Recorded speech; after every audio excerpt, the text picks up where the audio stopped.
Well, thank you so much, and thank you for waiting for me. I was sure it's 7 p.m. like last week or this week, and I was just taking it easy all day.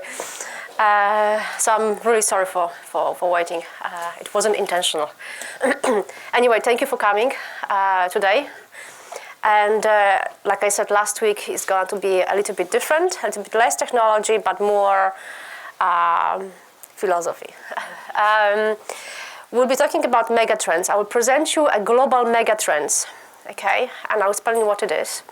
And the reason why I'm showing you today is because we will be looking for volunteers from you. If you would like to join a project we are doing for the next several weeks, we will be doing megatrends for Russia, okay? And we have already started in Frost Sullivan. Our consultants are already working on it. But we still would like some of you to join, and also to pick few of you to come and work for us. The draft presentation will be on the 17th of May. Yes, 17th of May here in Moscow, during an event we are doing for Russian and international companies. It's an event designed to executives, CEOs, of different companies from different sectors, and together with you we would like to present the results of our work. So we'll be doing in the workshops. I'll explain more after the presentation, so you have idea what I'm talking about. But while I'm speaking about the global megatrends, bear in mind that we will ask you if you want to join our project designing for Russia, okay? And we have some topics also. We'll be splitting people in different groups, okay? If you want it. So, megatrends, world global megatrends. So what's going to happen in the next 10 years? What are megatrends? Megatrends are global, sustained, and macroeconomic forces of development that impact our business, life, society, and so on, and personal lives, and defining the future of the world, okay? So we are looking into different forces, what's happening now in terms of infrastructure changes, development, social changes, and then we are thinking, we are not forecasting what's going to happen in the next 10 years, we are thinking how this will impact our lives in the next 10 years and so on, okay? What was megatrends before when we're thinking? Look at this one. What were the megatrends in the vision for 2010? So almost 2 years ago. In the megatrends in the millennium. Okay, we were thinking that that China is an emerging superpower. Well, that's happened, right? Internet retail and e-commerce, online shopping, on the online activities is happening and growing and booming. Our society moved from industrial to information society, okay? From the mechanical to the internet-based society, and outsourcing as a business model, okay? Back then, it was 15 years ago, I remember designing first outsourcing centers in India, China, and so on. Maybe not less China, but for manufacturing, yes. And this is now pretty much the daily life of any business company in the world, right? So these were the megatrends. And why the megatrends are important, I'm talking from the industry perspective, from companies' perspective. Why they are important? Because companies around the world, bigger, smaller, states, everyone have to plan what's their investments, their development according to megatrends, okay? Especially in the ICT, the IT and telecom, all these internet industries, because this is so fast changing and the demand is changing so fast. So everybody has to think much more ahead, okay? Because of the competition, because we don't want to be out of the market, because the new business model are changing, okay? Our life is changing, and now it's changing much faster than any time before, because there is so much technology. We are so dependent on technologies, and the technologies stimulate itself to develop our world faster, okay? So this is the kind of summary of the megatrends, and I will go through actually in details, okay? One of the first one, of course, is the urbanization, which has effect on everything. Okay, the three main megatrends in urbanization. I'm talking about global, of course. I'm not talking about Russia right now, although we see the same trends in Russia. We have the mega cities. Which city is that? That's London. Okay, but we see the same in Moscow. That the big cities are becoming bigger and bigger. From what I heard, Moscow plans are also to take care of all this of the surrounding areas to be one big mega city. Okay, which has of course massive impact on the society, on transportation and everything else, and the planning of the cities. Then you have the mega regions. Okay, when we see, for example, in China, you have in south of China this all industrial mega regions. So there are several cities. This is Guangdong, but you have this big. There is two big cities next to each other, and they just not merge, but in between things are developing, right? So you have the mega regions. I would think. Maybe Moscow, St. Petersburg, it is creating a mega region, especially the majority of the business and everything is happening in this two big cities and surrounding areas. I think Moscow region could be the mega region in general. Then you have the mega corridors, okay? When you have developments happening across a region, but also train lines, rail tracks, or somewhere. The very good example is the Silicon Valley. Okay, when you have the San Bay area, it's a mega corridor.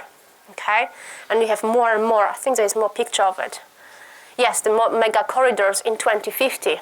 Okay, how this is developing and why this is important, because then we can plan accordingly how we're going to design, for example, the transportation. Okay, accordingly, because majority of people are going to live in these areas. Yeah, we can plan how we're going to improve or build the infrastructure around these mega corridors, mega cities, and mega corridors accordingly. Okay, because everybody is, especially in the public sector, is being very careful in expenditure. So also building new hospitals, new schools, and so on. So then we can plan ahead, and these investments, I know, long-term investments. So you have to do it very, very correctly. And also when you plan your business, you can just focus on the area. Okay. For example, in Korea, Seoul, one of the very good examples of the mega cities, which is transforming now into a smart city. What we notice when companies move to Korea, investors or foreign companies moving to Korea, they don't think about Korea, they just think about Seoul. And why it's important? Because as a company, it's a lot of investment to move to a new geography. So because you have the investment in office space, in people, and so on. So if you just focus on one place, on one city, that's it. Okay, you don't have to look at in all the places. Like in Russia, it's such a big country. You just focus on St. Petersburg and Moscow, as majority companies does, and forget about the rest of the country. Okay. So this is very, very important, and of course there is probably a familiar that I think 70% of population in the world by 2020 are going to live in the cities. Okay, it's a massive pressure on the utilities and everything else. Here we go. Over 40 global cities to be smart cities in 2020. Okay, smart cities. What is smart city? We'll be talking a little bit more about the whole idea about smart. I'm still looking for the good word in Russian. I know there's rozumny. It's smart, but I'm not so sure if this is actually applying to it. Or umny, rozumny, I don't know. Maybe you can help me to choose the right word for the expression smart. Because we have smartphones, a lot of smart things, so what is the good word in Russian? So we have the smart cities around the world. So what is the smart city? It's ecologically friendly, to start with. A very good infrastructure, transportation in particular. I mean, Moscow, of course, is not a smart city, and far from it, but it should have ambitions, okay? And it should have ambitions because we live here, we want to live here, and a new generation going to live here, and let's not be so depressing about this city because it's bad. So let's pick up the good things and work on it. Yeah, the transportation is a major problem, but pollution and other things, right? So here we have few examples of the smart cities, and so smart cities are being, current cities are being upgraded into smart cities. Okay, because of they are closing down the traffic, they are introducing more electric vehicles, they are using rubbish for heating instead of coal or any other or gas. They're using more bicycles and so on and so on. So it's all this idea about using smart tools to create the smart cities. And we have the examples of San Francisco, in Canada one, London, Amsterdam, over here, yes, Copenhagen, and a few other in Mazda is an interesting one because it's a city created from the scratch as a smart city. Okay, I know that in Israel they're building just on the desert, a new city, which is right away smart city, okay? So there is no entrance for cars which are on petrol. Everything is just green and ecologically friendly, and also very friendly to people who live there, right? I mean, Copenhagen is an interesting example because they have so much good heritage already. I went to school in Denmark, high school I completed in Denmark. And back then, which was some time ago, you already, when you have big roads like here in Moscow, although there is not that big roads over there, but you have big roads, only one carriageway is for cars. The three others are bicycles. And not the design for bicycles, but people, is so many people on the bicycles. Okay, and this was like 20 years ago already. So the culture of the environmental friendly, it's very, very strong already. You grew up thinking about it. I told you last week that when I came to Moscow, the first thing I did, I segregated, paper, glass, organic, rubbish. And then I went outside and I said, okay, well, not probably a good idea because there's no recycle bins here in Moscow, right? But it's a habit, and this is how people grew up in places like Denmark. Very good example. So you have the cities, the current, London is an interesting one because it's such a big city. And I spent most of my life living in London. I remember how it's developed and changed. I've been going on a bicycle to university from my home on the embankment on the Thames River. And over the few years I was a student, this embankment has developed, but very cleverly. They forbidden the traffic there, and they converted a big power station into fantastic gallery. Now they kick out all the cyclists as well, so cannot cycle there, but put them somewhere else. They closed the traffic. They have the congestion charges. I don't know if you're familiar with it. Something I'm pretty sure they will introduce sooner or later in Moscow. So basically, if during the week you want to enter a city, you have to pay, okay? So you have to pay £10. I don't know how much is, times 46. I think 46 rubles is £1. So it's quite a lot of money to enter the city just once during the day. So you think twice, right, before you want to prefer to take the metro. And then there's no parking space anywhere. And here, people just park wherever. I mean, I saw a man just stop in the middle of the street and he left. And people drives around and there's nothing's happening. It's crazy. And over there, the parking, for 15 minutes you pay, like £2. That hurts you, right?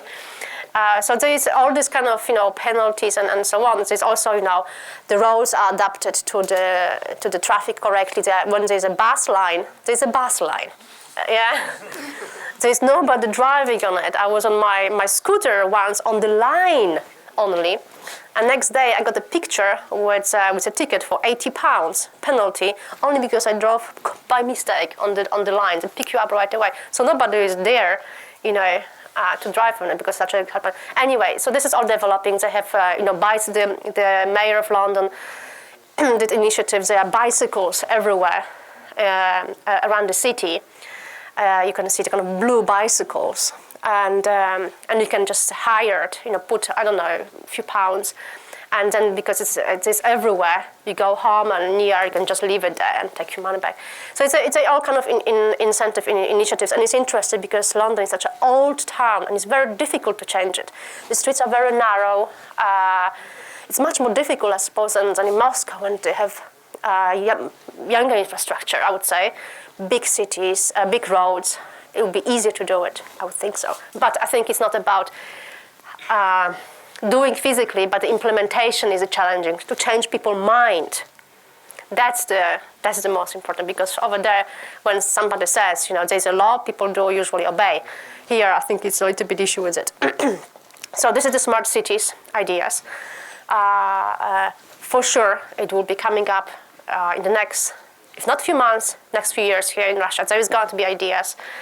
They will create smart cities. I will try to do something about it. Interesting one. Skolkovo.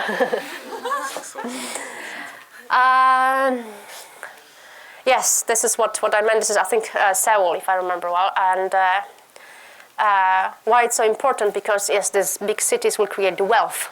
Majority of people will live in the cities, will create the wealth, and will be the most important part of our lives going forward. Okay. 10.8 million population, and this is the Seoul area. Very interesting how they are doing. It's a massive city. Majority, I think, 70 or 80% of the business over there of Korea is in this one city. And on top of it, they are creating all these technology zones, this innovation zones over there on Nia. Very, very smart ways how they are doing this. And of course, the big business hub in Asia. We have this one, for finance in Singapore, and the one in Seoul is another one emerging. How it's interesting because the Korean culture is it's very different, and sometimes I find it very challenging to deal with working with Korean companies, but still they have opened up to the world so much, okay, and they are giving really good examples. So actually, the culture they showed us how the culture differences. It's not really the issue. Okay, if you want it. Okay, I will not talk more about it. Smart. Okay, smart. Smart is the new green. Yeah. So we had this all environmental friendly initiatives in 1990s and now in 20s, and now we have the smart. What is smart? Everything, from the smart cities, you have smartphones, smart laptops, smart infrastructure, smart energy. This is the renewable energy, smart mobility, thinking about electric vehicles, smart building, intelligent buildings, very interesting ones. I think they are starting now in Moscow. I've seen some few initiatives driven by the companies, and again, what is the smart? Is to be, saving the energy. Yeah. So sometimes when you go maybe to some airport or somewhere, when you walk to a room, the lights is switching off automatically. Yeah. Or you're leaving, is switching off as well. I think one of the good examples are Siemens buildings in Europe. They have created really nice, intelligent building because it's a combination of automation. A lot of electronic and ICT, right? So, also there's taps when you just use your water when your hands on, and this is a smart kind of device as well. So it's all about being, smart about the ecology and the environment and the usage, save energy. It's all about it, okay? Smart grids, I talked about it last week a little bit, about the smart grids. Again, about saving the energy, right? So we have this. It's the basic idea of smart grids is to use the energy which we are currently losing, right, when we are asleep, and there's the capturing. And smart clouds, we had the question last week, I remember. Smart materials, right? This is one of the technologies I showed you last week. When you have the, all the rebuilding materials. Yeah, you have it's a combination of organic materials with some stimulation with electronics. For example, if I rip my jacket, it would kind of rebuild itself. Okay, or they're organic friendly, or they can perform. We can perform better in it as a sports people, and so on. You have the smart bandages in the healthcare. Yeah, so showing different colors depends what you stick on and so on. Smartphones, you know. And the smart meters, yeah? Smart meters is something which would be bigger here in this country for sure. It's, again, control, you being in charge of your energy expenditure, which is not a problem now in Russia because the bill is actually quite cheap compared to somewhere else in Europe because the government is subsidizing so much the energy. But it will stop at some point. So people will be here much more careful how much they spend the energy. I mean, I see here, for example, water usage. It's amazing. People just take showers for hours, you know. Go to Germany, 10 minutes, 5 minutes, go out, Otherwise, you just pay, plenty of euros for the water usage. And it's a very different approach and attitude. So people, when they have the smart meter, will be better. Smart is not just registering how much energy you use, but also analyzing it, communicating to the smart grid and other distribution. And this is how it's telling you how you should be actually using the energy and what time and which one, and also, calculating everything. It's definitely quite good. And it will be definitely introduced here as well. So the smart, we want to live in a smart world. We'll be living in a smart world. And we will be smart, how to use it. The smart factory, also I mentioned a little bit last week, is about introducing the ICT industry into the factory line, yeah? So introducing more industrial automation and IT into factories, yeah? If you remember, I talked last week quite a bit about it. So actually the manufacturing is not so complicated as it is now. Okay, this is manufacturing for us, all of us. We think it's a heavy industry, it's just difficult and so on. The trend is to be more ecologically friendly once again, and also to use much more IT and automation in the factories. Okay. Smart market opportunity. I think this is the convergence of different industries. This is the example from building technologies, which we've noticed some time ago. It's very interesting. Several years ago, a colleague of mine from the energy group in London, Frost Sullivan, had this slide for years. But all the groups were separated, okay? And then over time, we started moving a little bit closer and closer and closer. And we thought, that's interesting because we see how they start working together. Like somebody asked me last week, what is the future new trends in the IT industry? And I thought, look at those guys, they are moving to those guys' space, right? They are going into energy, they're after healthcare, after different industries. And they are the ones who are the most active in initiating the conversations with different industries, especially in the energy sectors. They are very traditional, they don't, the big Siemens guys and other whatever is in Russia, they are used to what they do. They are the engineers, they never talk to anyone, they know their business and that's it.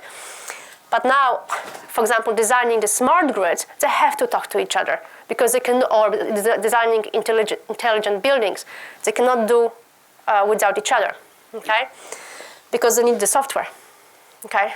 But the software cannot work without the devices for smart meters, okay? So we see the industries convergent. This building technologies is one example because we just start moving those logos close to each other over those years. You notice it's so. But then you have a healthcare IT. Okay, it's another one. Healthcare IT is introducing a more computerized way of dealing with healthcare, which was made ages ago, is because the traditional approach of doing things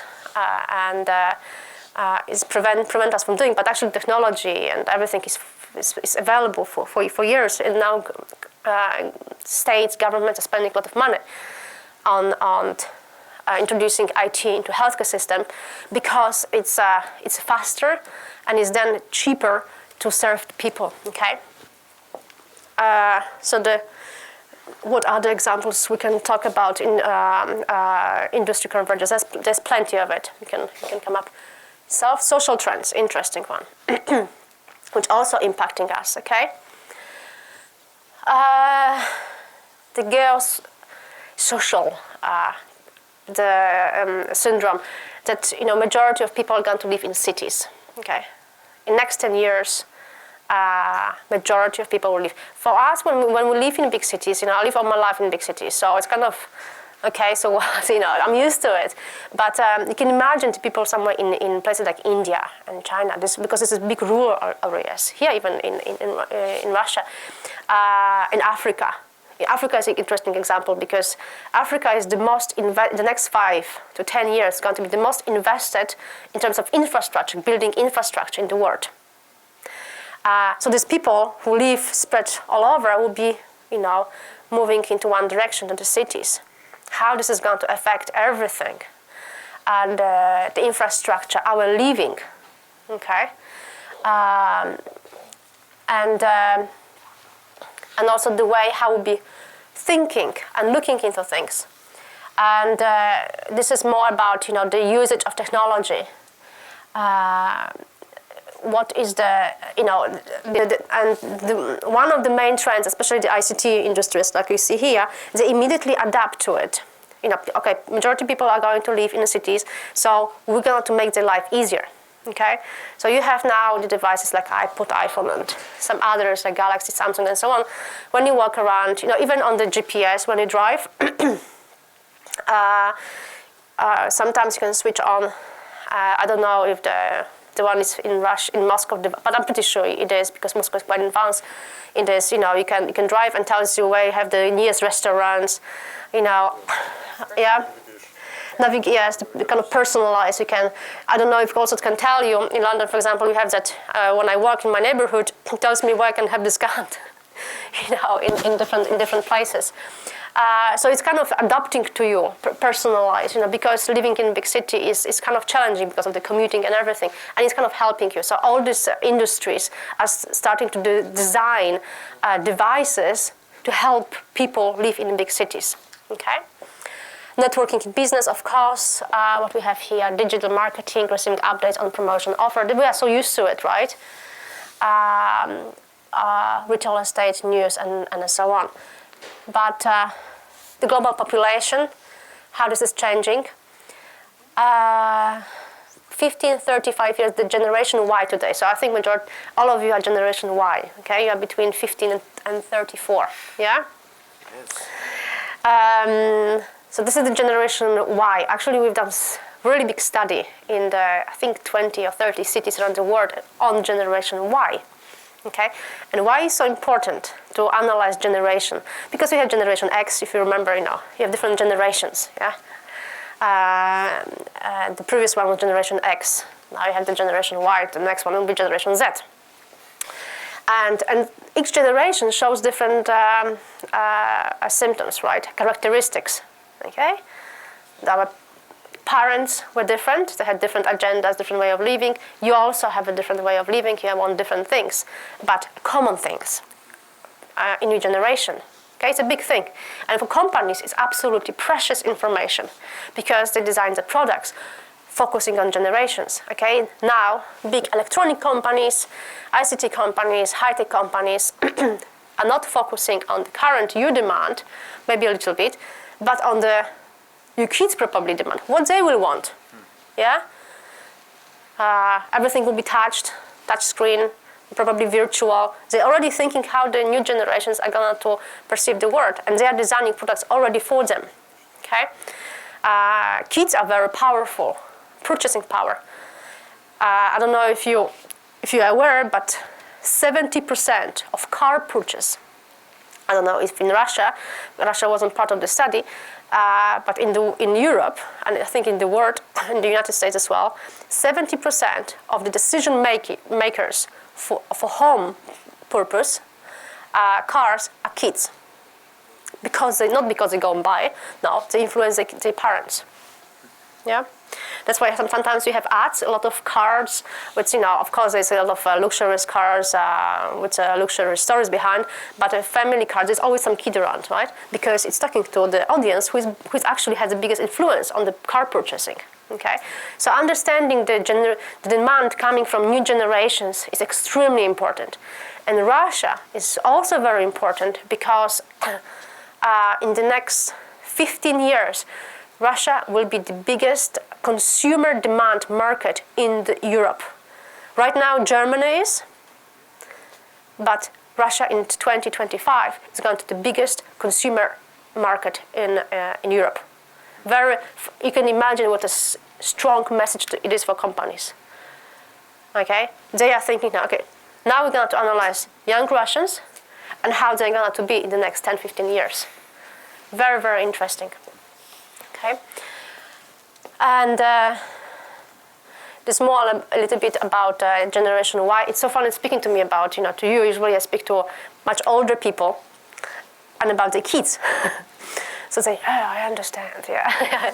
It's more about, talking to you about you as well. It's a little bit different, but you can probably recognize some of the symptoms.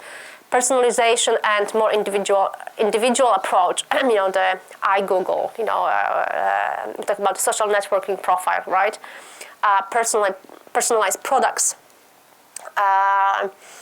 One of the funny things I've seen recently, this sweets, M&Ms. I'm sure you do. This little colorful, M&Ms. So M&Ms did study on Generation Y, and they figure out that actually that young people have the preferable. I want the yellow. No, I want the blue. Yeah, I do with my kids as well. So it's actually now designing separate packages to personalize. You choose on M&Ms, yeah, and this is how it's following the logic, and it's going to be more and more personal needs and demand will be the priority for people choosing products and services. Okay, then you have to very techno savvy. Okay, so be very used to the new generations are just so used to technology, and they wanted to use the technology for everything. We are used to it. You can imagine our grandparents, our parents' generation. Yeah, it's crazy how things change. My father, who's quite an old man, in his 80s now, and he told me how he was first time going on the plane. It's crazy. He lived in France and was traveling to the United States. It was like big deal. Wow. And now it's just how fast it changed. And new generations are going to be even more and more used to technologies and will be everywhere with us. For everything, civic and environmental friendly. I mean, this is, I can give you an example of, again, of my daughter, what I talked last week. She's 10 years old, and she's very tech savvy, but the kids are. And I got an iPhone for Christmas with Siri. Siri, this is the kind of personal assistant. You press it and it says, how can I help? And I ask, what is the weather like? Oh, it's cold, and so on and so on. I don't use it actually. But one day I caught her. She was using Siri to doing her homework. I was like, I would not even think about it. So, but Siri, well, actually, it didn't, because Siri didn't know many of the questions. She was doing math homework. I don't know, the Siri was not very probably good. So what she did, because she was unhappy with it, and this was not a joke, she was perfectly serious, and she didn't even told me about it until I find out. She sent a complaint to Apple. She said, demand customer, tech savvy, and also, it doesn't work for me. I'm your priority, I'm your customer. It doesn't work for me. And next, because we live in Moscow, so she woke up next morning, in the US was day, so she was already calculating. She woke up in the morning before going to school, she checked her email, and there was no response. And she sent another follow-up that she's disappointing with a slow response. So this is for me, this is a perfect example of the new generations. They're very demanding, and I see all her friends, they are like this. They want it now, they want it very quickly, they are techie and very demanding. And I am the important one, okay? Yes, demanding and impatient, exactly. This is what it is, fast and furious. Very quickly, I want the best quality. I want download right now. Who will have now a patient to wait for downloading things? They don't. Nobody has. And this is going to even, this trends will increase more and more. Or as I told you, I have 2 kids, and the second one is 3 years old. And we have downloaded for him a lot of application on iPad. So basically, when he walks around and he sees screen, he's swapping already everything. TV, he doesn't like the cartoon or something. He wants to swap the cartoon, or the next, because he's used to using iPad and the touch. So this is kind of first stage to the hologramic usage. The kids will be using. They will be so used to. We still have to get used to it. I don't know if you had the opportunity to use the hologram devices, but they're really interesting. But you have to get used to it. They will not need to use it. They're expecting it. So it's interesting how the new generations are already growing, persuading. So very tech savvy, personalized. I am the most important. I want fast now. Okay, so Russia will need to change very fast because the services here are very slow. But I'm sure somebody will figure out something. So this is how important it is for industries. Okay, so everybody is designing everything for this little demanding kiddos. Because they will be the purchasing power in the next 20 years. And interesting one, the middle class. And this is another symptom also in Russia, especially in the Moscow and the St. Petersburg and the big cities area, the emergence of the middle classes, especially the emerging markets, which are majority now on the world. There's more people with more money to spend. Yeah, China, there has much more middle class. People who earn good salaries, go to university, and so on. Before, the split was much more the rich and the poor in the emerging markets, or everybody was equal, or the government was taking care of them, and so on. Now we have more and more people with expenditure power, okay, because they have jobs, they can do things, and they're becoming more and more powerful. Okay, India and China, and APAC, Asia, it's a very interesting trend, because majority of the world, the people in the world, will be actually in Asia, and the increase of the middle class over there is very, very interesting. So it's interesting how it's going to be how it will be driven. If it's right now, China, for example, billions of the people, they're very commercial, right? They want to buy. It's crazy.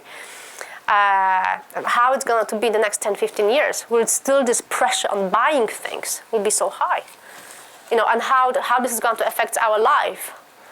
Okay, in terms of spending money, buying products, and then recycling and environment, how it's going to, it's going to have a negative impact definitely on our life. This massive pressure on commercialism.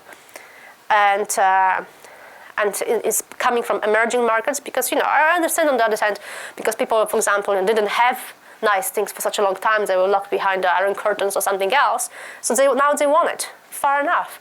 But in China, for example, the pressure is so high, people constantly want to buy, and companies are under pressure to do it cheaper and more.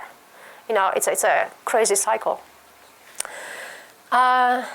Technology, we talked about it last week, so I'm not going to go into this, how technology is changing our lives. Space Jam, one of this was picked up, I don't know why, but by my colleagues. It's about satellites. We have more and more, our life is depending on satellites because of the GPS navigation and everything, and TVs and everything else, mobile phones and everything else. And how dangerous it could be as well, on the other hand, because becoming more vulnerable by some attacks. If somebody will attack our satellites, it would be a lot of our normal lives could be really impact. Maybe not yet, but in the future definitely, because all this infrastructure changes actually are more and more tech technology-oriented, so they will be using satellite-oriented technologies. And by default, we're becoming more vulnerable. For example, if the satellites are being, under attack, or either from us, from terrorists, or actually last week what happened was some space, I don't want to say something stupid, but some space storm or something, and in certain places in the world, actually the planes had to be delayed because interfere with the systems. So it's will be much easier to paralyze societies and the world if the satellites will not work or will be jeopardized. Okay, for example, and this is attack under the infrastructure like energy, utilities, communication, which we are so dependent on. Okay, there was a movie, Die Hard 4, if you remember, a couple of years ago or something, with Bruce Willis. And actually, the topic was what happens if our communication is under attack, right? So you don't attack, with gun anymore. You attack, in the cyberspace, and paralyze places like infrastructure through paralyzing the communication. God forbid ever happens. The World War III. Okay. I want to talk about it more about it, but it's we had this different stages of wars. Yeah, the first was the land war, the navy war, then we had this Second World War, also planes, and now we have this fourth dimensional war, is the space war. Okay, I was just talking about if. It would paralyze all this, satellites and the space. Okay, so the Third World War could be 4-dimensional. Okay, but focusing on the fourth dimension, which is the communication. Future personal robots. I mean, it's an interesting one. I had a lot of discussion about this with my colleagues because I'm not so. I don't think it's so important. It's really megatrend which is changing our lives. Apparently it is, because the robots has been around for such a long time. Yeah, especially the Japanese were very crazy about it, but it didn't pick it up anywhere else. And nevertheless, there's a lot of still going on about robots. I saw I think 2 or 3 weeks ago there was the first robot in space. It was the I don't know if you've seen the probably not the top news, but it was one cosmonaut from the US came to space and was the first hybrid cosmonaut in space, and they were shaking hands and talking to each other, very, very funky. But the robots as a for personal use and for others, we also was thinking about the UAVs, remember the drones, the planes without the pilot I was talking last week? Yes, this is kind of, some people say that this would be kind of combination that would be this technology used for building more robots or devices which would replace people in the dangerous jobs like firefighting, soldiers, and so on. I think, here the robot as a nanny is, God forbid, or maybe not sometimes, but also as a partners, or robots for household work. I don't know, for sure. Now, right now, it's very expensive, but I think, if this is the next 10 years trend, I don't know. We will see, but I doubt the societies will change so much. Right now, in so many places in the world, we have so many poor people who does it. So we'll see. Virtual world, yes. Again, technology has been for very long around the different virtual shopping and virtual classes. This is interesting about virtual surgeries and medical training. We have already the video conferencing in business. It has been taking really long time for taking up because the technology was not good enough, and people were put off. They started using it was not a good device, so they gave up on it. Okay, but they are using more and more Skype, right? We all use it, and social networking in 3D. Oh, this is interesting. I've seen, I can't remember where, in Brussels, some of these European cities, some little 3D devices in the street, when you walk and interact with you. It's really interesting. But with the healthcare space, this is a very good example, and it's going to be interesting if this is going to take off and develop going forward, because like I told you, the healthcare is a big issue, right? And it's so expensive right now. It's getting more and more expensive to heal people. So everybody's looking for a solution how to make it cheaper. And now performing a surgery right there in the hospital is very expensive. So what they're trying to do, and also to bring the specialists on site, you not always have it. People have to go somewhere, travel to different countries. So what they start doing is performing surgery online. Okay. So there is a patient in one place, and there is the doctor surgeon who is telling what to do and performing this in another place. Okay, I saw online something like this on the heart surgery in England. I can't remember which cities it was done, but it was done very well. I think Japan is one of the places where they do a lot of, they introduce the healthcare IT a lot, because the Japanese population is quite old. The majority of the people, a lot of old people. So the design, and Japanese society in general is very, very technology oriented. So even the older people, I get used to technology, and they use for their own personal care. Okay. Yes, the fluid interfaces. Again, we use the Wii, playing golf and things which supposed to be, making us more fit if we don't have time for a gym. But I've seen my daughter playing tennis like. That's not very, very helpful, but yes, there's more interaction with the simulators and so on. And because the kids will be more used to it, they grew up with this, they will be expecting the demands like this. There will be more the devices. This is the kind of ideal smart city. I don't want to show it to you, but you see the infrastructure components. The smart grids, the navigation, vehicle to vehicle, machine to machine is interesting. Quite interesting trend. Machine to machine, when machine talks to machine, right? Again, introduction IT and ICT to our normal life, to transportation. Yeah. So it's not just that IT, we use IT as navigation, our cars and so on, but also intelligently reacting to certain situations and analyzing, processing, and acting in our behalf. Okay? That's pretty much machine to machine, that our computer can talk to our car intelligently, okay, without even our interference, or some other devices.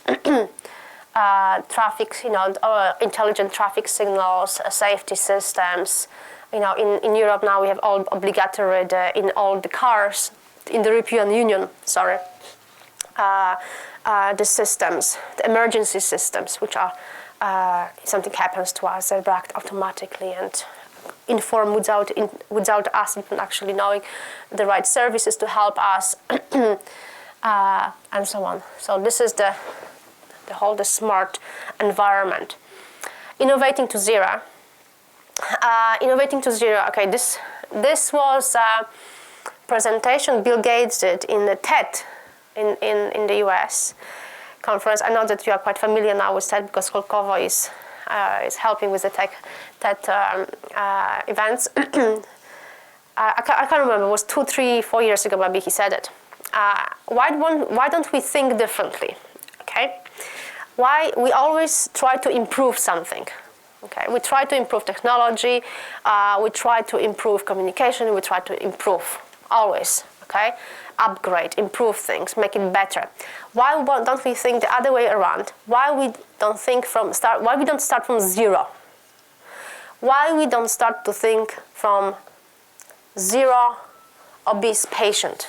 Okay, or zero breaches of security, zero defects, zero accidents, and then work backwards how to do to prevent for these things not happening. Okay, so innovating from zero to zero is innovating from a perspective of a perfection. And then you're working backwards and you're filling in the gap between now and the perfection, the zero, okay? And trying to figure out what to do, how to innovate, okay? Not just to improve, to make it better, but starting from the perfection, for the ideal world, okay? Copenhagen, I talked a little bit about the case study, how they start doing. They were thinking, we don't want to just improve the pollution issue. We want to be pollution-free city. Okay, so let's work backwards. We want to have perfect environmental-friendly city. Okay, zero pollution, zero drink, and how we're going to work it backwards. What we're going to do to make this happen. Okay. It's not like we just decrease the number of cars per day or something. No, we got to just start from perfection. E-mobility, the electric vehicles, big thing, not here yet, but because of the legislation around the world, especially in Europe, it is happening. Again, I will skip this a little bit because it doesn't affects us so much, but it is affecting the world in general, because it's not just about the electric vehicles, designing good electric vehicles, but like I told you, example last week about the supermarket chain, which suddenly needs to be electricity supplier because the legislation changed in France, and now they have to have electric plugs, right? Have I told you the story? No? Okay. We did a project for a French supermarket, which ask us how to sell electricity and how to deal with it, because in France the law changed this year from the 1st of January, and now they have to have every single new building needs to have electric plug for electric vehicles. Okay, and in order to have electric plugs, they have to trade in electricity. So now suddenly, people who are selling potatoes will be selling electricity as well. So it's affecting the business model there as well. So it's a new thing. So suddenly, people are, what we got to do? So they have the charging stations, the batteries again. The electric vehicles again. It's an issue because the batteries are not great yet, and they're quite expensive. E-mobility vehicles, electricity, and telematics and other vehicles. Okay. Infrastructure development, it's another trend we see in the next 10 years, which will really affect our lives. This is a familiar example. It's Russia, and it's the Trans-Siberian rail, right, into Eurasia. They're investing really heavily in this, and it's a lot of happening, but this is not just Russia. Absolutely everywhere in the world we see the same trends. It's countries investing lots of money into developing railway networks. Okay, so less focus on the aviation. Of course, this is also developing, but more also on the transportation on the ground, especially in the rail, because you can use also electricity, right? But a lot of in the US as well is happening a lot. They're building a lot of new railways, and what this impact will have on our lives in the next 10 years. Well, this is a nature that new cities are being developed along the railway network, okay? And people see opportunity moving to these places. They used to be all the times, people settle, the first settlements, human settlements were around the rivers, right? The supply of the water.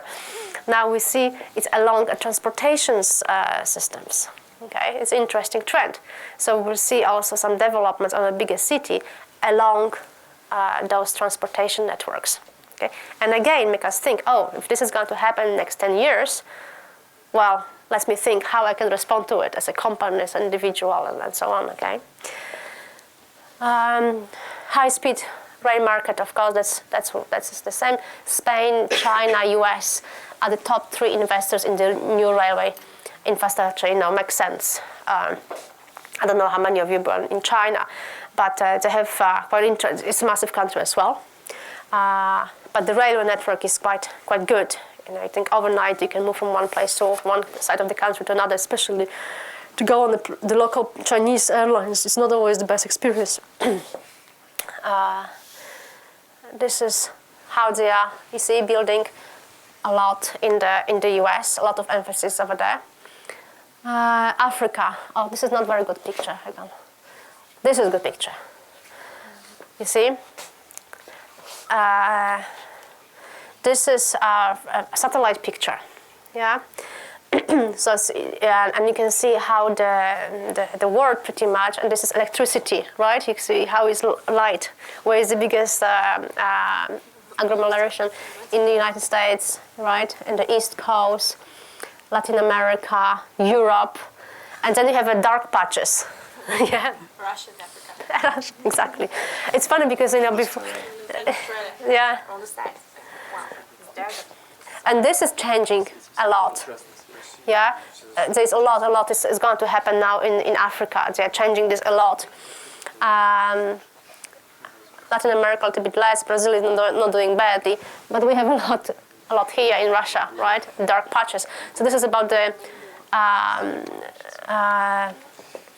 infrastructure changes, upgrades, and this picture actually, when we show to companies, global companies, we talk mainly about Africa, but when I was showing in Russia, each time people tell me, look at the Russian, continent, Russia place. I thought, yeah, you're right, it's also dark.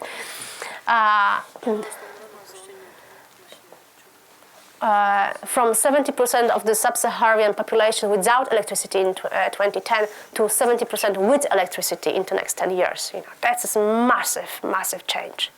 Massive change. Okay.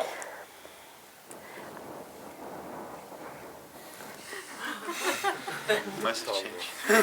Wow, what was the... You this? Okay. Innovation is coming. Okay, So fast. New business model. The M&M, story.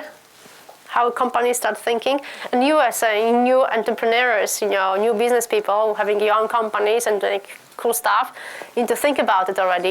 You cannot follow the traditional business models, but start to think, what is going to be the business model going forward? Who I am going to address, and it's interesting because when I started to work as a consultant, about 14 years ago or something, we were persuading the companies in Europe. I spent a lot of time in Germany working with companies, and we were helping them to move the production facilities to China and India. We talk about the outsourcing, the business model, right? Now the business model are changing again. It's not that simple to just outsource. Okay, you have because the world has changed. We are facing different challenges. The demand is changing. For example, value for many. Okay, where's the? I will come back to it. Value for many will replace value for money. Yeah, why? Because again, in the next 10, 15, 20 years, there's going to be more people in the world, and especially places like India, China, and so on. And so what they do, this is an example of Aravind Eye Hospital, which conducts 286,000 assembly line type cataract eye operations per year. It's absolutely massive. One next to each other all the time, because cataract is such a big problem in India. One next to each other, okay? So the companies, governments will have to support and help people in bigger amounts, much better. It's going to be quite difficult, the value for many. Another one is the nano car. Is in India? There's the cheap, $2,000 it costs or something, little car. And the Tata developed. It's not the best, but because they have to deal with it, right? It's the traffic and the amount of people who have to move in different places. So you have the value for many, and several others. Let me go back. Collaborative buying and crowdsourcing, and separate group buying. Yeah. sharing model, the M&M, so it's again the personalization, like the individual M&Ms, and it's different business models. So in healthcare, for example, the pharmaceuticals, what they do, people want to have personalized medicines. Okay, so I don't want to go to a pharmacy and buy just aspirin. I want to design aspirin especially for my body. Yeah, so we have more and more of drug because it heals me much faster and better. And you have the sharing because of the environmental issue, because of the communication issues. We see models of people sharing things. I mean, in some places it's a cultural thing. I don't know if you've been in Greece and on a taxi. First time when I experienced this, I was absolutely shocked. I'm in a taxi in Athens, and suddenly the taxi driver stops and just takes someone else, and someone else is like, and who is actually going to pay for it? But you know, but this is a cultural thing in certain places. But you have seen more and more people car sharing. I can't remember which cities, but it's quite already introduced in several places around the world in big cities, that people, you know, it's online and very much organized model that people share a car, not just neighbors, but you know, not just friends, but in neighborhood, going to work or somewhere else. Or also, they are with the bicycles in London. I told you they can take from one place and live in another place, yeah, to make it more efficient. So the new business models, that's the... Can I ask a question? What about the fourth model? What is the fourth model? So it's to increase... Oh, I forget that.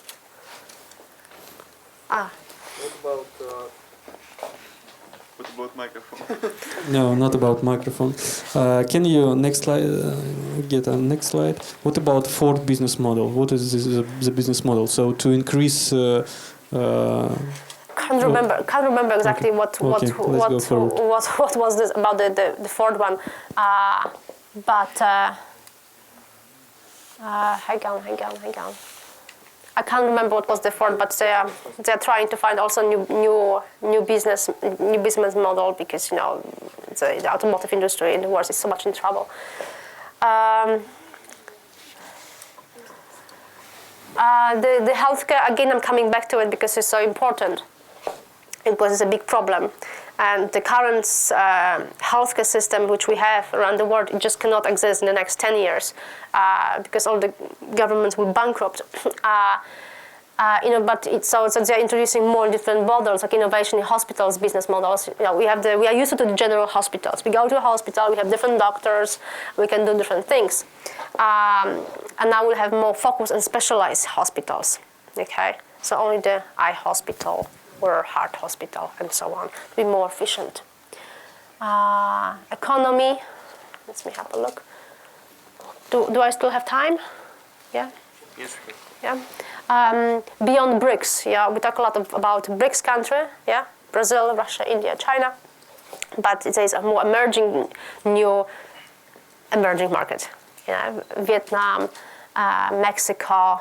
There are new interesting opportunities for companies, for individuals, for people, where companies and everybody start looking into it. Turkey as well, yes, Vietnam, the Philippines, Indonesia, South Africa. Yes, it was added, exactly. South Africa was added to the BRICS. Argentina, they are becoming the new emerging markets. Yeah.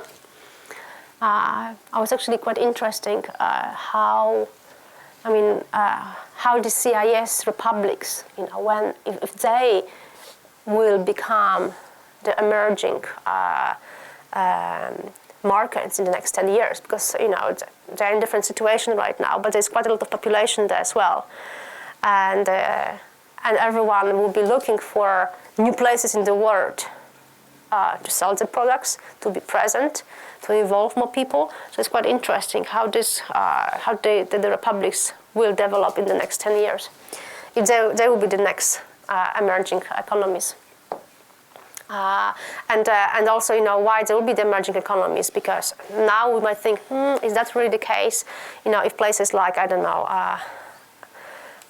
Tajikistan, Turkmenistan, all these places, how they will change. I've noticed here in Moscow in particular, a lot of people from the Republic working here, yeah. especially the building sites and so on. And we've seen this in the world as well. Like, for example, Turkey. A lot of Turkish people went to Germany to work, or Scandinavia, and they were sending all the Polish people, in the last 10 years working in the UK and other countries in Europe, and they were sending money back home. And now they are the new emerging markets. Will this CIS Republic will follow the trend as well? Interesting, because they are also sending money and helping their families to do better, right? If that will be the same, interesting. If they will help this, if it will help the economies over there, quite interesting. It'll be a great opportunity for Russia, to keep influence on those markets. And again, a little bit Africa. This example, the largest economies and engines for growth. So everybody is looking, what is the next economy, where I can sell more my products, where I can develop more. From fat to fit, health, wellness, and well-being. The focus on not just, and it's interesting, one of my courses, I did philosophy at this university, and we learned about the first doctors in the world, how the approach, the Greek approach, the ancient Greek approach, or even earlier to healing people. It wasn't healing the body. Right now, what we do, go to the hospital, to a doctor, they heal our symptoms, heal our bodies. Back in all the time, the doctors were healing our body, our everything. Sometimes we say, when somebody's sick, we have to tell the person, you'll be fine, to be more encouraging, because it's good to be positive. You heal better, right? This is the traditional approach. So now it's again coming back to the same approach, to heal you as a complex person, not just your body, but also the focus on the mind and the soul. Okay, there's more and more, and actually more interest from new generations to it.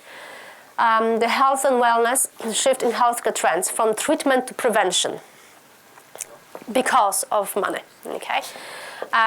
Here we have, public sector. We had this, So we have the defense, this is different countries. It's a not very good slide because you can't see very well, but this is countries, Different countries, biggest countries. There's no Russia here, but it's different countries, bigger countries in the world. And you have the expenditure on healthcare and defense. And this defense is the green one. And then you have the healthcare one. The defense, it's constant bottom, but healthcare, it's much more. We always think that the government spends so much money on defense, but you can imagine how much they spend on the healthcare system to keep the hospitals, doctors, and all this system in place, just for us to function. And it's getting worse because there's more people in the world, and the expenditure getting bigger and bigger, but the governments are not getting more money for it. So they have to find a solution how they're going to either keep under control or decrease it. So one way to do it is for people to get less sick. How to do it? To start to think about earlier about their body and well-being before they get sick. And by doing this, one of the reasons for people for getting sick is the heart diseases, high cholesterol, and so on, is to being fat. I think I don't know if Russia is a big problem. I see people are quite slim actually, so society on the street. But when you go to the US, they are fat. They are really, but they eat so much and they eat this fast food. There was an interesting documentary several years ago, Super Size Me. Was a guy who, for I don't know how long, let's say 100 days or 50 days, every day ate only McDonald's for breakfast, lunch, and dinner. Every single day for, 2 weeks or something. And crazy guy. And he proved how he became from a healthy guy, not only fat, but his kidneys start failing, his heart start failing, his whole body started failing. So now what's happening, the governments are telling us, start thinking about yourself and take care of yourself when you're actually still healthy, so we don't have to spend money on you when you're actually sick and old, right? There are some diseases which we have no control of, cancer and others, but some we do. And getting fat is one of them. Eat healthier and it's better. UK is a very good example because there's a lot of criticism about it, but the government is doing very consciously. There's a lot of initiatives, about the kids improving their diet because they used to eat just, chips, burgers, and so on. So now they introduce much more healthy food, much more get used to it. And in the supermarkets, you have a kids section and the package, only health food. There was a whole action in the schools introducing healthy food, eat more vegetables, fruits, and so on, so on. And I know that in East Europe, people are pretty good with it. But in the Western world, it's really bad, okay? So the government's actually spending a lot of money on teaching people how to eat, how to behave, how to take care better of themselves so that they don't have problems. Even, countries like Denmark, they are taking care of all your problems when you are young to prevent you getting sick, in later age. Even in plastic surgery, they are paid by hospitals and so on, because then they ensure that it's done properly. So they don't have to deal, when somebody do a plastic surgery privately and something goes wrong, what the person does, okay, when he gets sick, goes to the hospital. And who has to pay for fixing this problem? Okay, the public money. So there's a lot of changes in the attitude, in the prevention. You see also pharmaceutical companies which struggle now a lot with finance. I mean, they're still profitable, but they're investing less and less in the research development, introducing new drugs.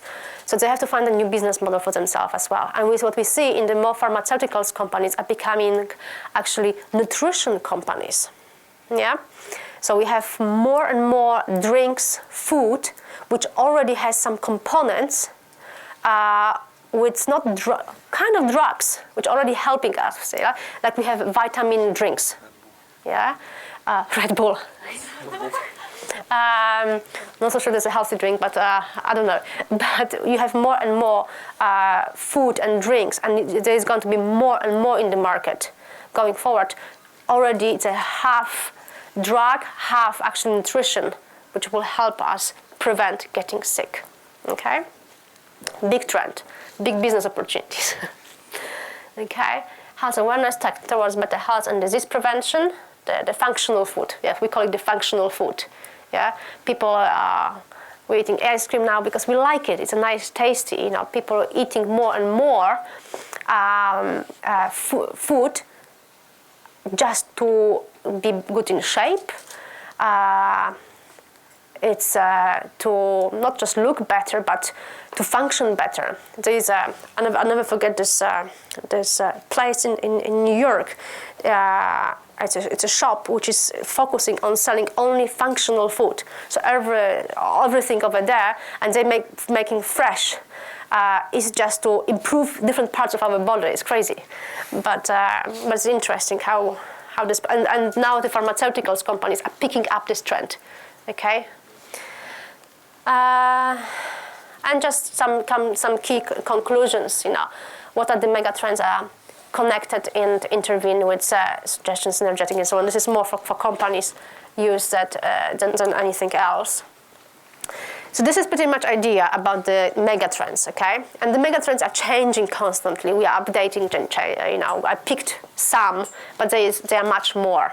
Okay, so what we want to try to do, we've done it already for South Africa because it's so interesting, and for India, and we're doing it now for Brazil, the mega trends for the region, specific, yeah, and we want to do the mega trends for Russia, okay, and with me is Aleksei from Frost Sullivan, a consultant, and he will be working with us as well. There's another one, Vitaly, who's not here, and several other. We have input from another analysts and consultants who are working on the region and giving us input. Okay, so we have. I'll just show you 3 slides, and we'll be looking for volunteers for 5. Aleksei, how many? 5 groups. Yeah, you can come over. Maybe help me a little bit. So the first one is economy, Russia beyond Moscow. Okay, and I know, do we have still guys from Tomsk and St. Petersburg. Sorry, are they still? They're online. They're online, yeah? Yes. Okay, so it's not just Moscow. Russia is big and interesting and great, and so we want to look economy Russia beyond Moscow, because it's going to develop for sure. And the next game changes economic engine for growth. Russia's economic hotspots, the cities and the regions we'll be looking, especially there is so much really interesting incentives from the government to develop different regions, okay?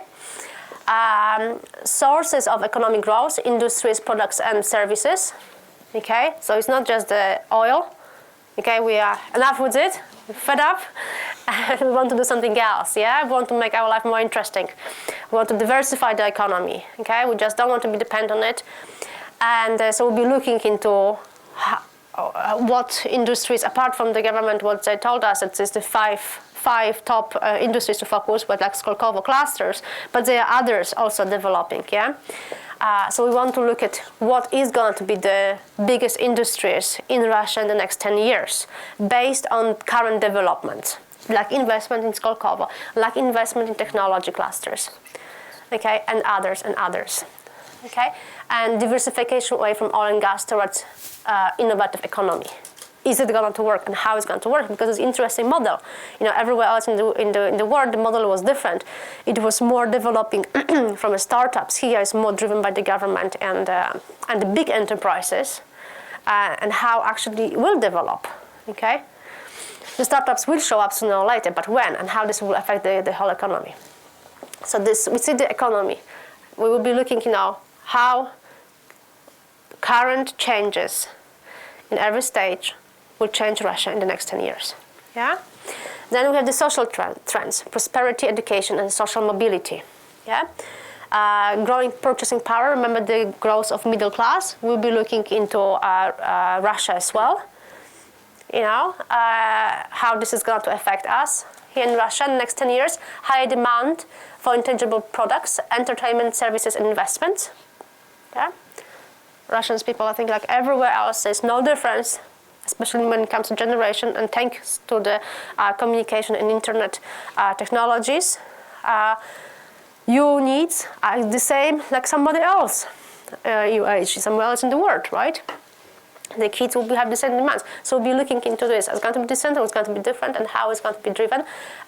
Education, federal university, national research centers, solid technical knowledge versus lack of management skills in Russia. How this is going to flip or change, you know, or not flip, going forward.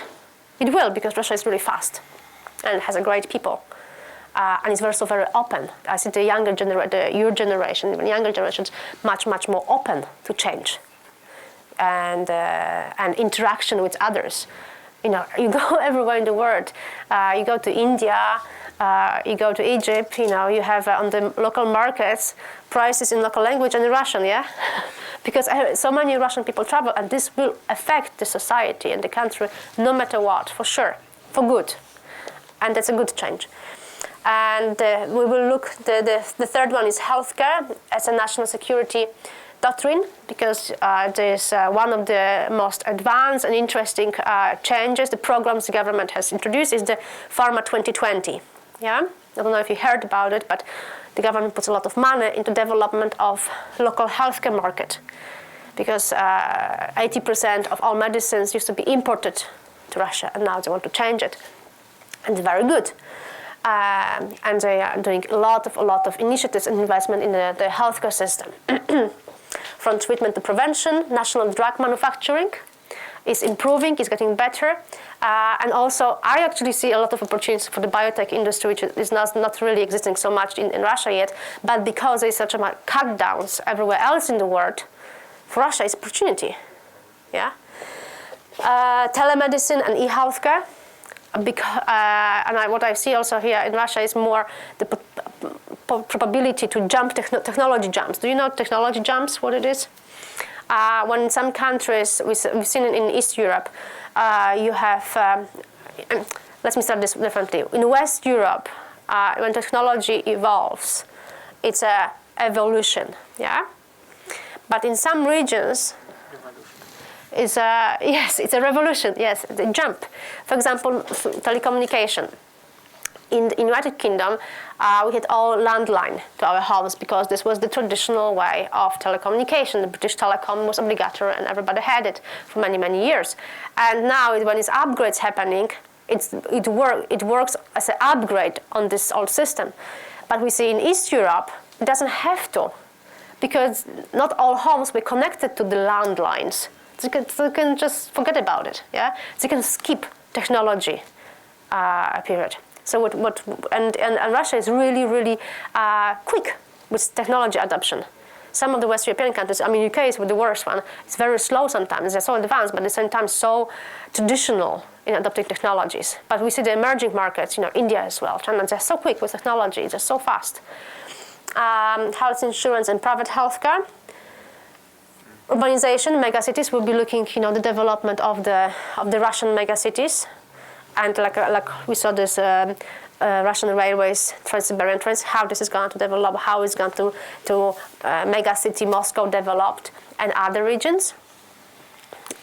With Moscow, big city, Vladivostok, Moscow, St. Petersburg, but any suggestion and other ideas you have, you're very welcome, okay? This is not just full stop. This is Alexei and Vitaly put together as ideas, but any impact or ideas you have, and good reasons for it, very welcome to challenge that. Infrastructure development, the Silk Road of modern age and beyond. Very nice, I like that expression. The Europe-Western China highway, Russia, Kazakhstan, China. Development on Trans-Siberian Railway, regional air traffic. I mean, infrastructure, the development, transportation is a big thing in Russia. And the fact that Russia is right in the middle between Europe and China and Asia, it really should take advantage of it. And it probably will. Yeah? Of course will. Yeah, of course will. So we will see how it's going to, we will see if it will in the next 10 years, right? And then modern Russia. Did I move something? No. Yeah, I did move something, sorry. Modern Russia, what we have, urbanization, megacity, something jumped here? I don't know why. Okay. Then, yeah, the key technology developments. I don't know, you and Vitaly put the hybrid electric vehicles. I'm skeptical about if this will really develop in Russia, but okay, challenge me. But we see the biotech, technology, leapfrogging, this is what I think technology jumps, the leapfrogging, satellite technology, and traffic management, weather control, and so on. Smart new green, how this is going to be adopted in Russia, smart meters, smart buildings, smart grids, and smart cities.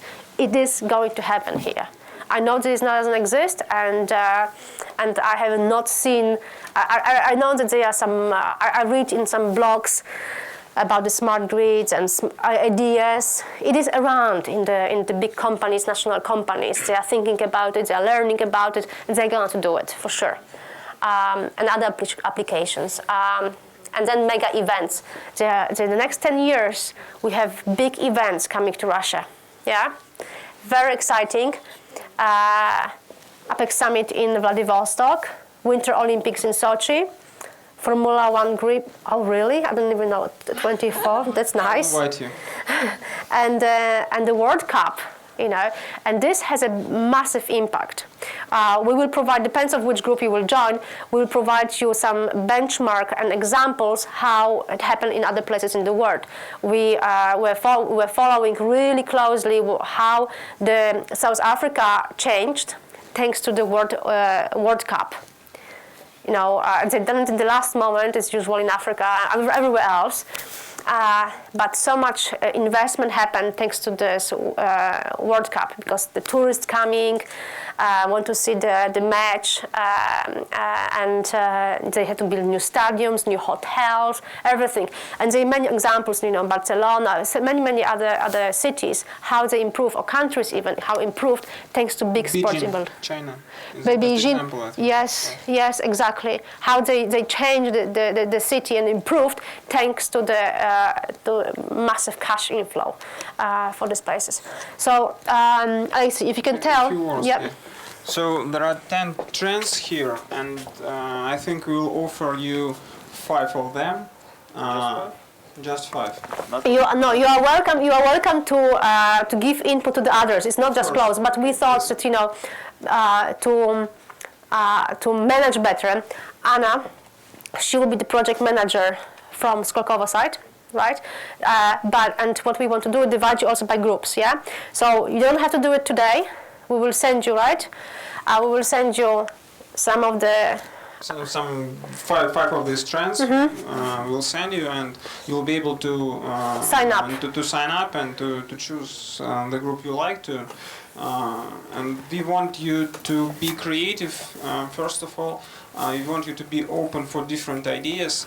But as well, at the same time, we want you to be more realistic. Please don't offer us some funny things. Well, robots is very good, of course. I believe it as well. But at the same time, you should be more realistic. Some facts, proven facts, or facts that which could be proven. Some arguments. So try to find out why it's possible, and try to prove us if it's possible or not. We'll help you with some background, with some information, as Beatrice mentioned. So be creative, but at the same time, we need some proven information, not proven information, proven with the facts, arguments. So I see it like a mixture of philosophy from one side, because you should be creative and open for every new idea. But at the same time, you should be very strict and punctual in every idea you want to offer us. Okay. Yes, it's a. Alexei, you make a good point that this should not be a wish list. Yeah, we want our country to be like this, and then we send it to the president and say, "This is your job for the next 6 years." 6 years, right? And but it is more about take these points and work on it, yeah. Like the smart is new green. Let me have a look. In the transportation, for example, or infrastructure changes, we have to have some good arguments for our hypothesis, yeah? So this is our hypothesis. We designed some hypothesis, and now we have to work backwards to prove that they are right or wrong. Okay, we might be wrong. Things might not happen. Okay. Different government programs, different statistics, investment plans, announced investment, or I don't know, even plans to invest in some field or some industry or some sector, which prove that there will be some R&D development or investment programs or whatever. But but if you could, don't just give data. Okay, this is the one challenge I always say. Finding data is easy. We would like you to actually give you analysis, what you think. And don't be afraid if you are right or wrong. It doesn't really matter. Try to think. If you say, we will not have a smart, Moscow is not going to be a smart city by 2020 or 2022, because yes, Moscow is rich enough to buy all this nice equipment and introduce the legislation, but our society is not going to change in the next 10 years. They are too resistant to it. The corruption is too deep in the society. I mean, my friend today morning was caught by police, and she's Danish, and her Russian is not perfect. And they took advantage of it, and they asked her for $5,000 as a bribe. Would this still happen in the next 10 years? How to fight with it, because it's a cultural thing. Yeah, it's a shocking, and we don't like it. We don't approve as a society, and of course it's illegal. But at the same time, how do you fight with this when when the legislation doesn't work, because the ecosystem doesn't work? So don't be afraid to think what you think about it. Yeah, is the programs introduced by the government are actually going to work? Is Skолково going to be successful? Yes. Yes. No. No. Well, why? Well, exactly. You have to say it. What you think about it, and you know, if you are critical or positive, explain why. The analysis is the most important part of all the exercise. Okay, and you'll be surprised. You know, sometimes you're looking up, you know, older people who are teaching in the universities, or people very experienced about the, you know, what they think, because they are very experienced and so on. Do not underestimate your own analytical skills. Okay, because sometimes it's just enough to have a common sense to analyze something. Yeah. So we want you to think about, to sleep on it. Well, we'll send you 5 of these technologies, but as Beatrice mentioned, you're open to make your input in other 5 technologies. All ideas, information, data, whatever, are always welcome. Yeah, So and you know, and don't be afraid. I don't know how is the common rule here or tradition, a way of doing things in Russia when we do research in other countries. It's not only from the secondary sources like libraries or media and so on, but actually we go and interview people. Yeah. If you, some of you want to sign up to the infrastructure group, you're very welcome. Go to the mayor of Moscow and chat with these people and say, you know, I'm doing this project. And we want to talk to you about it. They should be definitely interested in having some voice on it. You know, what is the plan? We want to know what is your plans for the next 10 years to improve our life here in Moscow, because so far it's getting worse. Yeah. of course, before to go to the mayor of Moscow, you should be prepared well. Statistics, data, etc., etc. And you know, this program we're doing, the Megatrend, it's a initiative. It's a non-commercial initiative. So our results of our work will be published. Hopefully on the Skолково website, on our website. We will give it to companies. We will give to authorities, and we will be constantly updating and changing. I think it's quite interesting. And exciting, and Anna, how are we going to do it? So we will send you the topics, yes, and if you can distribute. Now you think about it, okay? We will distribute you the topics, and okay, and she will distribute, or we can post on some website. I'm happy to post on Frost.com, or you can post on Skолково, whatever is it's convenient, and then in the next week. I don't want to leave it for long. For the next week, until next Saturday, we will be gathering the teams. So you will sign up to each group you want to work with.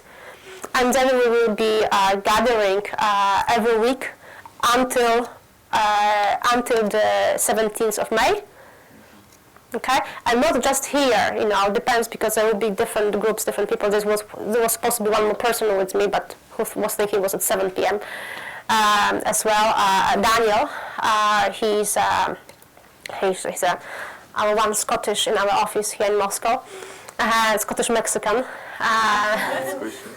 Yes, he's half Scottish, half Mexican, and he's actually the head of a whole ICT group here in Frost Sullivan, and he will be heading one of the groups as well. So one group will be working with me and Lecция, and also with Daniel. So we have different groups working with different people in small workshops, and we will be maybe gathering here some groups we can gather someone in a pub or whatever. You know, it's more about brainstorming and having fun with it. You know, having fun with it. It's a creative exercise, analytical. It's not political debate. Yes, politics do not interest us. We want to create a smart Russia, yeah.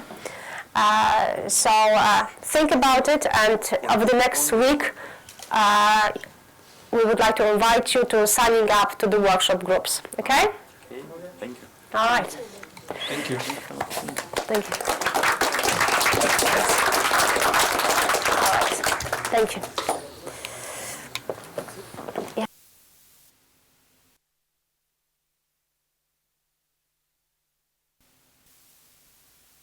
Microphone, please. У кого есть вопрос? Beatrice, thank you for an opportunity and interesting lecture. You've mentioned about 10 megatrends in the world during the next 10 years. And what can you say us about megatrends at the field of higher education? Challenges at higher educational system at universities in the world. What will be the face of universities in 10 years? I mean, depends where as well, right? I think the educational system, it's a very interesting topic, and I had so many discussions about it here in Russia about, especially the difference between education in Russia and other countries like United States and West Europe are quite big. Okay. It's in terms of, it's not bad or worse, or something is better or something is worse. It's not about this, but it's just attitude to teaching, the way of teaching, the way of making choices. And I can see this every day because I work with people in East Europe for a very long time. Myself, I was graduated at University College London. And I have been for years now, for the last 7 years, I've been coaching a lot of people in East Europe, and their education was very different. Okay, it's much more learning by heart a lot of things, memorizing things. It's a more traditional kind of way of, I don't know how to call it. The way of teaching in somewhere else is a little bit different. It's more analytical. It's more. The approach is very different. So I think the changes in education has to be this, and more preparing to life, to real life, more practical, pragmatic education. That's what's going to change. To preparing, there's going to be more trend in education, and hopefully in Russia as well, towards your life, to be ready when you finish university, you can go to work and actually use it at work, right? Be more pragmatic, not just scientific and theoretical, and pragmatic from this perspective. For me, it was very surprising when I was running the office in Poland, for example, and I see the same in Russia here.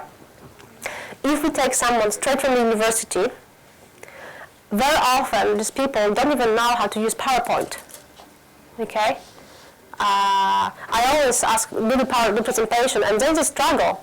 Again, I give an example of my daughter. She's 10 years old, and her homework is in PowerPoint. Not all of it, but they're getting used to writing business emails or emails in general, communication. This is how they learn from small. So the approach is very different. So I think the educational system has to be improved. Way of speaking. I know that you are coming from very good universities here. You are well educated. You speak English. So maybe you also live abroad or travel abroad. It's a bit different. But I think a lot of the people here at the universities don't have that much opportunity.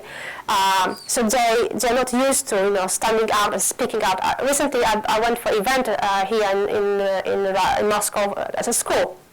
There were some really nice awards given to the kids. And for me, it was also an interesting experience because the kids were really, the adults, the teachers and the people around were treating the kids really patronizing. It's like, oh, you won the award, you have a song and good for you, right? I mean, the kids, my daughter would just get angry with a person like this. You don't patronize me. You have to treat the kids a little bit differently. It's a different approach to the education. I see it. Then you're teaching this from a small kid to an adult until the moment the person goes to work or start his own business. You're teaching how to behave. The school is not just for learning from books, theory. It's teaching you how to live, how to carry on yourself.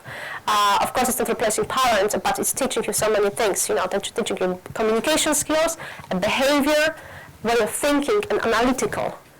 And in particular, analytical thinking. This is the biggest gap I see in the universities in higher education here and somewhere in the West. Lack of pushing people to analytical thinking for yourself.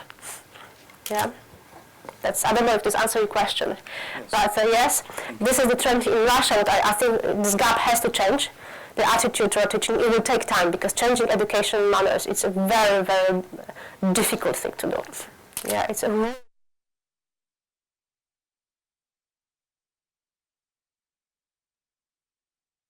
these teachers, because they're not bad teachers. It's just the way how they were taught to teach.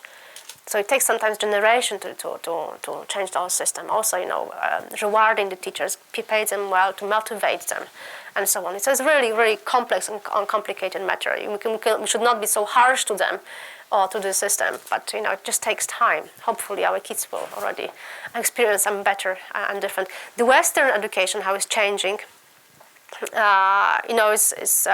is different from the. I also very often compare the UK education, especially higher education, and the US, which are different.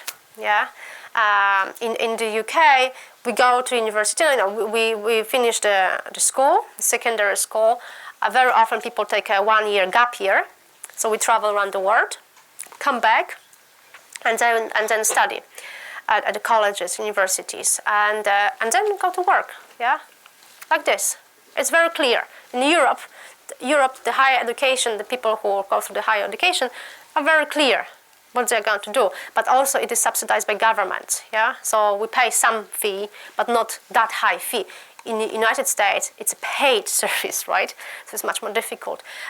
But also the kids over there, unless you want sponsorship, scholarship. But in the US, what I see, some of the kids, or young people, or whatever, they're really taking their time to choose what they want. So I see a lot of young people who go to one course, sign up to one course, then they sign up to something else, and who do you want to be? Oh, I don't know. Then they drop off. They go, just the education carries on for such a long time. So it may be good because, then so many you have entrepreneurs in the US, much more than in Europe. Because they think more for themselves. Maybe it's better. I don't know. I don't know. It's about better or worse. It's different. Yeah. But in Europe, they are much more focused. We do this, and we go to work. In the US, they're taking their time of choosing the path and thinking for themselves. And Russia probably is going to be mixture going forward. But it will take time for the much more pragmatic approach to use the education as a true preparation for adult life. Yeah. Okay. Any other questions? Yeah. Thanks again. I have a question about the changes and how it affects us. I mean, you said that sometimes the changes which are happening, it just takes generations. And I wonder if it's okay for us, for Generation Y, as you told us, is it okay for us to wait here in Russia for the changes to come? Or it's better to come somewhere else where it's already smart and where we can develop in a more, quick way? So what do you think? What should we do? What would be more, effective for us? Okay. I'm just thinking what to do now. If to be honest or politically correct. Honest. How I'm going to get out from it?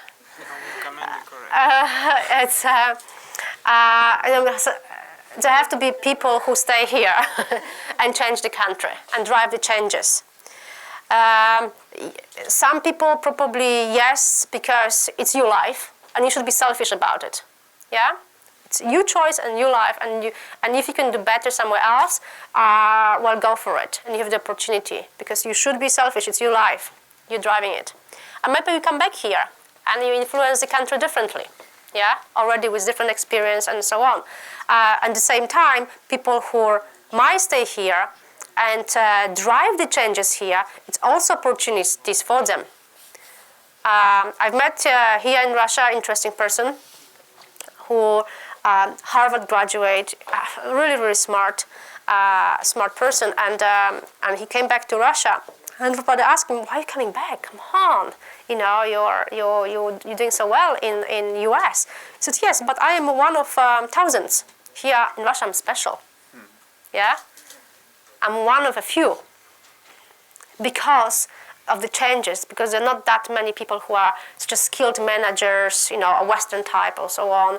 So you have people who are really smart and ambitious have much bigger opportunities to jump in their better positions and achieve something much faster than in developed countries. In developed countries, in some companies, you can be one of thousands employed in Apple, Yeah, here you could be one of the 5 in a top IT company here, and actually work for a great enterprise and drive the changes. So it's a chicken and egg. It depends. It's really only personal choice. It's my boss. He's actually from India, but he has been living in the US for 25 years, and I have constant discussions with him about it. And he succeeded. But he told me, 25 years ago, I would not leave India now. But 25 years ago, it was just no future for us. I was young, graduate from a technology good university, and the system was so bad. I got married. I wanted to have children. I wanted to set up. So what, I would go to some factory to be an engineer, earn a small salary, but there was no. The system did not give me. There was no mortgage to buy a house. So now it's different. The kids have more choice, yeah, but before it wasn't. So things change, not just in India, but everywhere else, and in Russia as well. So I think it's interesting to get some experience abroad, to get a perspective.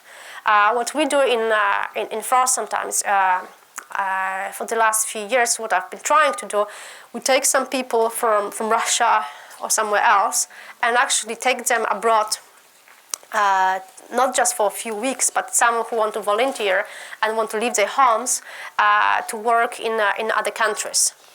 Okay. Unfortunately, they hardly come back because they always meet someone and they're getting married there and settle down, right? So my system didn't work. But what I pushed them to do, stop thinking about Russia, get the experience on working on a project for foreign companies, not about Russia. So you get a little bit accustomed to the business culture, business model thinking somewhere else, and then you come back to Russia and implement this and use it, your knowledge, right? But so I think it's interesting, we travel a lot, and I'm now in Russia. For me, it's a great experience, something new as well. Although I've been spending most of my life in emerging countries, I forgot how actually normal system works. I mean, normal, the easy one. In West Europe, when I go to London somewhere else, I'm thinking, people, you have no idea how easy it is here. Or when police stops you, actually you're not scared. They ask you $5,000, right? But you can have a nice chat with the Bobby in London, because the systems work over there, and the legislation just work. So it's very. I know a lot of young people left Russia and still leaving, I think, yeah, because they don't find the future. But at the same time, you can be very special. Yeah, taking advantage. You can take advantage of the situation. Yeah. All right. Any other? Does it answer your question? Yeah. Hello, my name is Andrei.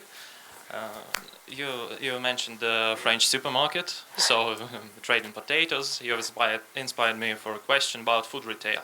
So the market is really competitive, so everyone is trying to introduce the new technologies. And as I know, there's the technology of radio frequency chips. There are in the products and helps to identify them. So you just come to self-care machine and it already knows what's all in your basket. You don't have to scan all the labels, etc. And so, but self-care and machines, there's Russian mentality slightly differs from the for example, European mentality, and so I don't think this self-caring machine would be used properly. So my question is, what's your vision for the food retail in common and especially in Russia? Difficult, we don't look into FMCG so much, but you touch different topics here. You talk about the RFID technology, right? The tracking packaging, which is used not only in the food packaging but also in medicines, because to prevent the drugs trafficking, not heavy use drugs, but about medicine trafficking, because you have so many fake medicines, right? So there is a lot of in this as well. But in the retail market, first of all, the competition in Russia is not big yet. It's nothing. Really, it's nothing. The choice you think is big, it's not big yet compared to other markets. It should be much more. Okay, also much more specialized. I'm still looking out for the good organic food chain market. Yeah, new business opportunity for someone. So that's interesting. Also, one of the biggest trends, I think Russia will follow in this market. It will follow the Western trends. Online shopping, I use here in Moscow online supermarket. Sorry? Little bit, but it's growing apparently every year 40% here in Moscow, which is a big market. It's because who has the time and energy to spend hours to go to supermarkets, carry this stuff, and so it's a big thing. It's a great thing. So this will be taking up. Also the specialized retail, but it should be more of the retail chains. More choice. And the packaging, the automation in the retail, it also depends on the countries. When you have societies which have a lot of people who want to work, and you have poorer societies, there's it's cheaper actually for the supermarket to employ people instead of buying expensive machines which are automatic. Yeah, in London you see a lot of the self-service machines, because the salaries in London are very high, so for them it's better. But here in Russia, you have still a lot of people who can work on low salaries. I've seen this in Mexico. You spend a lot of time in Mexico. They will not introduce high-tech cashiers, because they have cheaper people to employ that. So it depends of the country region. But Russia, now how this is going to develop, definitely will be more players. There should be more players in the market. Hopefully more local players. And in terms of the supermarkets, which will be introducing different goods, not just a grocery, but also they will be offering, like in the other countries, you have, there will be complex services. You can go to a supermarket and get out from buying, your bread, potatoes, whatever, but also, coffee maker, CDs, and everything else. Kind of complex, because people have less time now to do this, especially in the big cities.